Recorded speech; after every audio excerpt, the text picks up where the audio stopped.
Opinion nga Veton Surroj. Kam qenë dëshmitar i prokurorisë në gjykimin e dy generalëve të Serbisë në tribunalin për krimet në Jugosllavi dhe të dy generalët u liruan para kohë gjatë këtij viti. Generali Nebojša Pavković ishte në gjykim me të akuzuar të tjerë si pjesë të ndërmarrjes së përbashkët kriminale, së bashku me generalët e tjerë dhe Nikola Shajinovićin, zyrtarin më të lartë serb që merrej me Kosovën pas Slobodan Miloševićit. Gjatë luftës në Kosovë, Pavković ishte komandanti i armatës së tretë. Në lajmet e televizionit të Serbisë, i shija fytyrën çdo natë, i incizuar në vijat e para të frontit me ushtar, i veshur me uniform lufte e me armë në dorë, pamje motivuese të propagandës ushtarake. Gjatë gjykimit në akt, fytyra e tij e dikurshme e vetbesimit tash kishte përqendrim të plot për të mos dhënë asnjë shenjë, ndërsa lexoje akt akuza e prokurorisë. Më 21 mars 1999 ose rreth kësaj date, forcat e Serbisë rrethuan dhe sulmuan fshatin Bela Crk të komunës Araovecit. Shumë banor të Bela Crkës i ikën përgjat lumit Belaja jashtë fshatit dhe u detyruan të kërkonin strehim pranë një ure e kurudore, ndërsa forcat e RFJ-s dhe të Serbisë ju afruan urës, ato hapën zjarr ndaj një numri fshatarësh, duke vrarë 12 persona, përfshirë 10 gra dhe fëmijë. Një fëmijë 2 vjeçar i mbijetoi këtij incidenti. Forcat e RFJ-s dhe të Serbisë më pas urdhëruan fshatarët e mbetur të dilnin nga shtrati i Perojit, në të cilën kohë burrat dhe djemtë më të mëdhenj u ndan nga burrat e moshuar, gratë dhe fëmijët e vegjël. Forcat e RFJ-s dhe të Serbisë urdhëruan burrat dhe djemtë më të mëdhenj të zhvisheshin dhe më pas i grabitën sistematikisht nga të gjitha sendet me vlerë. Gratë dhe fëmijët më pas u urdhëruan të largoheshin drejt një fshati ngjitur të quajtur Xërz. Një mjek nga Bela Crka u përpoq të fliste me një komandant të forcave sulmuese, por ai u qellua dhe u vra, si edhe nipi i tij.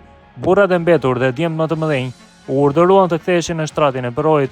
Pasi ata ju bindën urdhrit, forcat e Serbisë hapën zjarr mbi këta burra dhe djemë më të mëdhenj, duke vrarë afërsisht 65 shqiptar të Kosovës. Generali tjetër ishte Vlastimir Đorđević, zëvendës ministër i brendshëm i Serbisë. Nuk e kisha parë ndonjëherë dhe prokuroria më ftoi si dëshmitar kontekstual, ai që duhet të shpjegonte rrethanat politike, negociatat, gjendjen e përgjithshme, për të pasur një pasqyrë se si u acarua konflikti armatosur dhe çfarë ishin veprimet e pushtetit të Serbisë kundër qytetarëve të Kosovës, qoftë atyre të rezistencës paqësore, të civilëve të rëndomt apo të pjesëtarëve të UÇK-s. Generali Đorđević, i quajtur Roxha, ballafaqoi me veprimet e varësve të vet, si një i tillë. Më 27 mars 1999, ose rreth kësaj date, forcat e Serbisë granatuan fshatin Izbic në komunën e Skënderajt me sisteme armatimi të rënda. Të paktën 4500 fshatar nga Izbica dhe fshatrat përreth u streuan në një livadë. Forcat e RFJ-s dhe Serbisë rrethuan fshatarët dhe ju afruan atyre duke kërkuar para. Pasi forcat e RFJ-s dhe Serbisë vënë sendet me vlerë të tyre, burrat u ndan nga gratë dhe fëmijët e vegjël. Burrat u ndan më pas në dy grupe, njëri prej të cilëve u dërguan në një kodër aty pranë dhe tjetri u dërguan në shtratin e një Peroje aty pranë. Forcat e Serbisë më pas qelluan mbi të dy grupet e burrave dhe të paktën 116 burra shqiptar të Kosovës u vranë. Gjithashtu, më 28 mars 1999, gratë dhe fëmijët e mbledhur në Izbic u detyruan të largoheshin nga zona dhe të ecnin drejt Shqipërisë. Për më tepër, ai akuzoi edhe për fshehjen e kufomave të vrarëve në Kosovë në përvarreza masive në Serbi, apo edhe në kamionët me rimorkë të hedhur në Danub.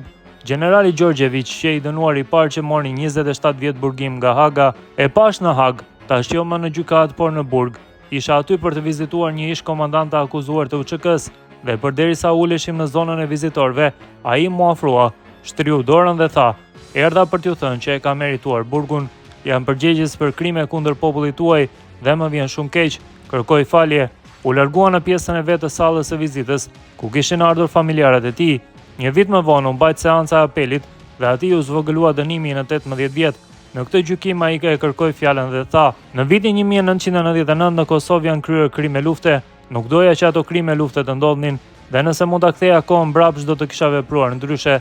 Pastaj shtoi: "Pendohem thellë për të gjitha viktimat në Kosovë dhe për vuajtjen që kanë kaluar familjet e tyre pa asnjë rezervë. U kërkoi falje të gjithë civilëve shqiptar që kanë humbur jetën." U deklarua edhe për fshehjen e kufomave. Po isha i përfshirë kur kamionët me trupa po vinin në Batajnic, një varr masiv afër Beogradit, por nuk e dija se kur ishin kryer krimet, nuk u ballafaqova me ata që u përpoqën të maskonin dhe të fshinin krimet dhe nuk mora ndonjë mas për të gjetur përgjegjësit për krimet e luftës që duhet ta bëja. Generali Đorđević u lirua në qershor të këtij viti pas përmbushjes së 2/3 të dënimit. Nuk dëgjova të ketë deklaruar diçka apo të ketë thënë dikush diçka për të. U kthye në liri në heshtje.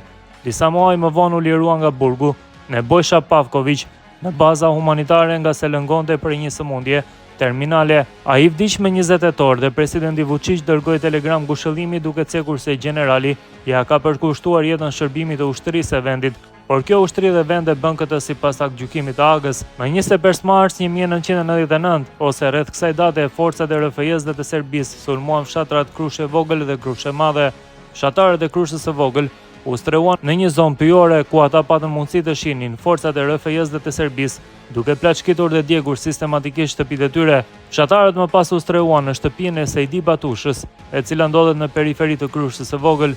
Gjatë mëngjesit të 26 marsit 1999, forcat e RFJ-s dhe të Serbisë i gjetën ata. Forcat e RFJ-s dhe të Serbisë urdhëruan gratë dhe fëmijët e vegjël të largoheshin nga zona dhe të shkonin në Shqipëri. Më pas kontrolluan burra dhe djemt dhe konfiskuan dokumentet e tyre të identitetit dhe sendet me vlerë. Më pas u urdhëruan burrave dhe djemve në kërcënimin e vdekjes të ecnin drejt një shtëpie të pabanuar në Krushë të Vogël. Forcat e RSJ-s dhe të Serbisë i detyruan burra dhe djemt të hynin në shtëpi. Aty ku ishin mbledhur brenda, forcat e Serbisë hapën zjarr me mitraloz mbi grupin. Pas disa minutash të shtëna, i vun flakën shtëpisë për të djegur trupat. Si rezultati të shtënave dhe zjarrit vdiqën afërsisht 105 burra dhe djemt shqiptar të Kosovës. Generali Pavković do të varroset në alen e qytetarëve të merituar në Beograd, edhe në të vdekur, me një kujtesë të papenduar e papajtuar, do të jetë pjesë e një lufte të vazhduar kundër fëmijëve, grave e burrave të Kosovës.